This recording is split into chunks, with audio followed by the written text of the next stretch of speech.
Ju njohim me përmbledhjen javore të lajmeve. Kjo është Radio 7.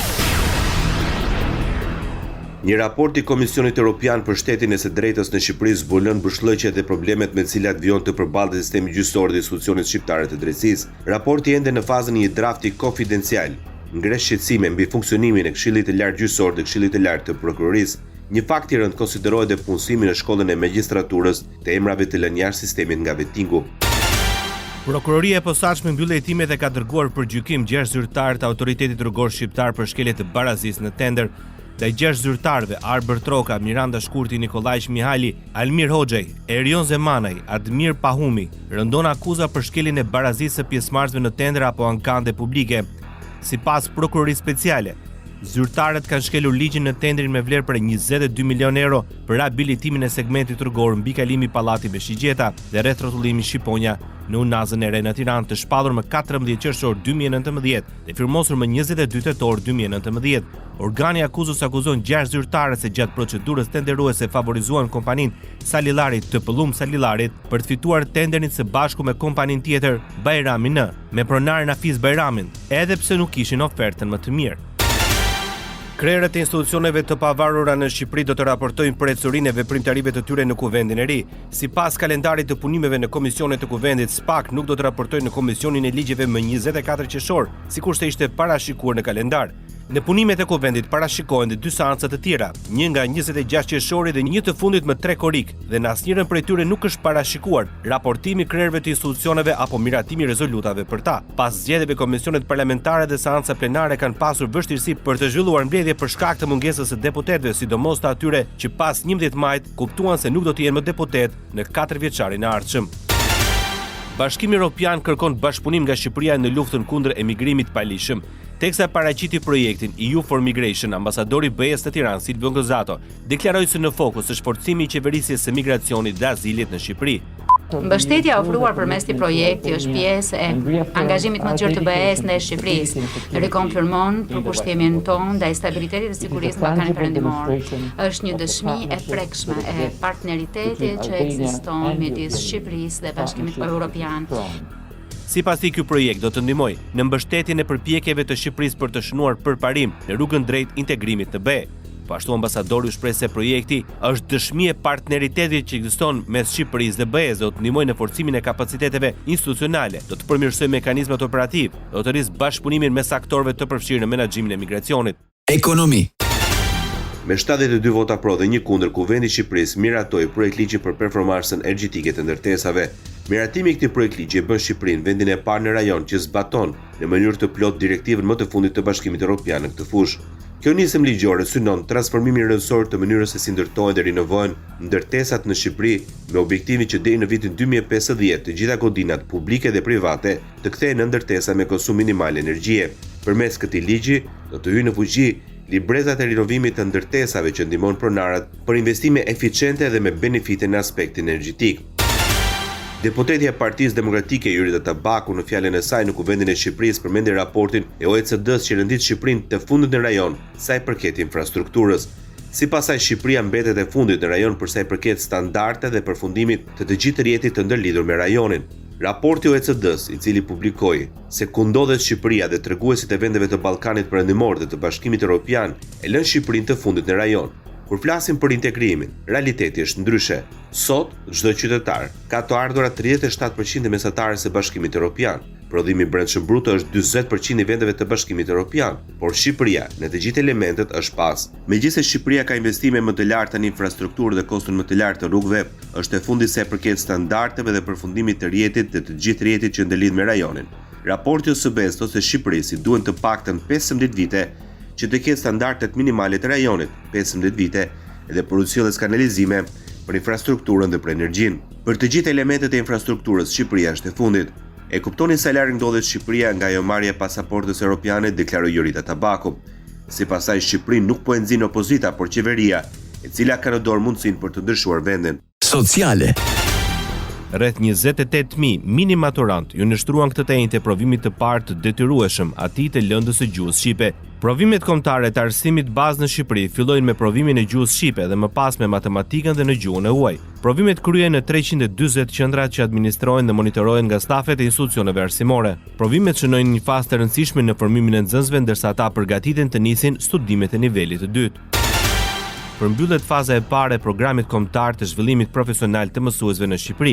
U trajnuan më shumë se 10.000 mësues. Programi synon rritjen e kapaciteteve të mësuesve në fushat prioritare të arsimit si gjuhë shqipe, matematik, shkenca dhe teknologji, si dhe në aftësi ndërdisiplinore. Ministri i Arsimit dhe Sportit Ogerta Manarsiliu pasi ndoqi nga afër një nga trajnimet që u zhvillua në Fakultetin e Historisë dhe Filologjisë në Universitetin e Tiranës, informoi mbi trajnimin e më shumë se 10.000 mësuesve në të gjithë vendin. Për Ministrinë e Arsimit dhe Sportit është një prioritet rritja e kapaciteteve të mësuesve tanë dhe edukimi në vazhdim të tyre. Mbetet një rëndësi parsorë sa i përket cilësisë së arsimit, pikërisht mbështetja afatgjatë e mësuesve tanë. Për këtë fazë të parë për vitin 2025, Universiteti i Tiranës organizoi trajnime për mbi 2351 mësues mes tyre dhe mësues të arsimit fillor me fokus përmirësimin e cilësisë së leximit në kuadër të përgatitjes për testimin ndërkombëtar PIRLS 2026. Trajnimet u zhvilluan nga 200 pedagogë të 7 institucioneve të arsimit të lartë. Shqipëria nuk është më ndër vendet me moshën më të re të popullsisë. Ndonse në vitin 2010 Shqipëria kishte një moshë mesatare 31.9 vjeç, sot mosha mesatare në Shqipëri është 44.3 vjeç, sipas Eurostat. Në këtë mënyrë ajo renditet në vendet me popullsinë më të plakur në Europë. Të dhënat e fundit tregojnë se Italia është vendi me popullsinë më të plakur në Europë me moshë mediane të popullsisë 48.7 vjeç, e ndjekur nga Bullgaria, Portugalia, Greqia, Spanja, ku mosha mediane e popullsisë është rreth 47 vjeç. Në renditje vijnë Gjermania, Kroacia, Slovenia, Serbia me moshë mediane e popullsisë prej 45 vjeç, të ndjekur nga Hungaria dhe Shqipëria me mbi 44 vjeç. Sipas të dhënave të Eurostat, mosha mediane e popullsisë në Bashkimin Evropian arriti në 44.7 vite. Aktualitet. Kreu i shtetit shqiptar Bajram Begaj mbajti fjalën në përmbylljen e samitit të procesit të Bashkimit të Evropës Juglindore që u mbajt në Tiranë. Ai u ndalte konflikti mes Iranit dhe Izraelit, ndërsa apeloi që tensionet të zgjidhen në rrugë diplomatike. Shqipëria shpreh shqetësimin për tensionin në rritje mes Izraelit dhe Iranit. Ky konflikt ka pasojë serioze për lindjen e mesme dhe më gjerë. Shqipëria riafirmon të drejtën e Izraelit për sigurinë dhe mbrojtjen e qytetarëve të vet, dhe po ashtu i bëjmë thirrje Iranit të anullojë programet bërthamore dhe balistike dhe të përmbush detyrimet e tij në përputhje me ligjin ndërkombëtar, përfshirë traktatin për mosprapjen e armëve bërthamore. Shqipëria i bën thirrje të gjitha palëve për përmbajtje maksimale dhe përpjekje diplomatike për shtesënimin e situatës dhe për të gjetur një zgjidhje të qëndrueshme, deklaroi Bajram Begaj. Shqipëria mbështet të drejtën e Izraelit për vetëmbrojtje. Ministri i Jashtëm Igli Hasani gjatë fjalës së mbajtur në samitin për bashkëpunim në Europën Juglindore zhvilluar në Tiranë, u ndal tek përshkallëzimi i fundit të situatës në lindjen e mesme, duke shprehur shqetësimin e thellë të Shqipërisë për përplasjet midis Iranit dhe Izraelit. Hasani theksoi rrezikun që paraqet kjo krizë për stabilitetin global, duke rikujtuar se zhvillimi i armëve bërthamore mund të ketë pasoja shkatërruese për të gjithë botën. Ne jemi thellësisht të shqetësuar nga tensionet të përshkallëzuara në lindjen e mesme, sidomos përballjet e fundit midis Izraelit dhe Iranit, që paraqesin një rrezik serioz për stabilitetin më të gjerë rajonal me pasoja globale. Deklaroi Igli Hasani. Ai nënvizoi të drejtën e Izraelit për vetëmbrojtje dhe bëri thirrje për uljen e tensioneve dhe gjetjen e një zgjidhje të qëndrueshme përmes mjeteve politike dhe respektimit të drejtës ndërkombëtare.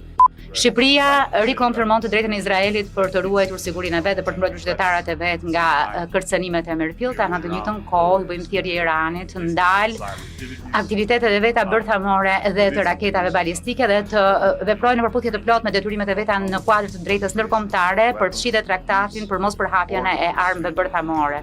Përdorimi apo zhvillimi i armëve bërthamore do të kishte pasoja katastrofike në rajone përtej. Në këtë kontekst të brisht, Shqipëria i u bën thirrje të gjitha palëve të ushtrojnë për mbajtjen maksimale dhe të angazhohen seriozisht në përpjekje diplomatike të synuara për uljen e tensioneve dhe për një zgjidhje të qëndrueshme politike. Deklaroi Igli Hasani.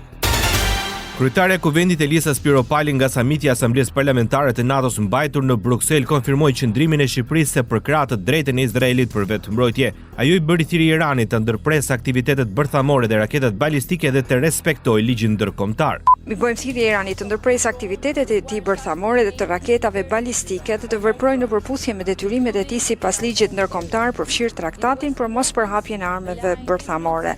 Një botë që po del jashtë kontrollit kërkon që ne të jemi shumë vigjilentë të gjitha frontet, përfshirë rajonin ton. Në Ballkanin Perëndimor, ndikimet keqdashëse vazhdojnë përpjekjet e tyre për të destabilizuar institucionet demokratike, të nxisin dasi dhe të minojnë aspiratat euroatlantike. Thirrja e aleatëve të kenë një angazhim të fuqishëm në rajon, tha Elisa Spiropali. Shqipëria beson fort se siguria e Ballkanit Perëndimor është e pandashme nga siguria e Evropës dhe gjithë hapësirës më të gjerë të NATO-s. I bëjmë thirrje aleatëve dhe partnerëve tanë të kenë një angazhim të fuqishëm politik dhe ushtarak në rajonin tonë. Samiti përkon me 70 vjetorin e krijimit të Asamblesë Parlamentare të NATO-s. Marrëdhëniet ndërmjet Shqipërisë dhe Kosovës ishin në thelb të takimit ndërmjet kryeministrit Albin Kurti dhe ambasadorit të Shqipërisë në Prishtinë Petrit Malej. Sipas njoftimit nga kryeministria, ata diskutuan për thellimin e bashkëpunimit ndërmjet dy vendeve në fusha të ndryshme, duke përfshirë ekonominë, infrastrukturën, sigurinë dhe fusha të tjera në kuadër të cilave po zbatojnë marrëveshjet e nënshkruara ndërmjet Qeverisë së Republikës Kosovës dhe Qeverisë së Republikës së Shqipërisë. Gjatë këtij takimi u diskutua edhe për procesin e konstituimit të kuvendit dhe forcimin e institucioneve të legjislaturës së nëntë. Ndoqët për mbledhjen javore të lajmeve. Kjo është Radio 7, zëri pozitiv i qytetit.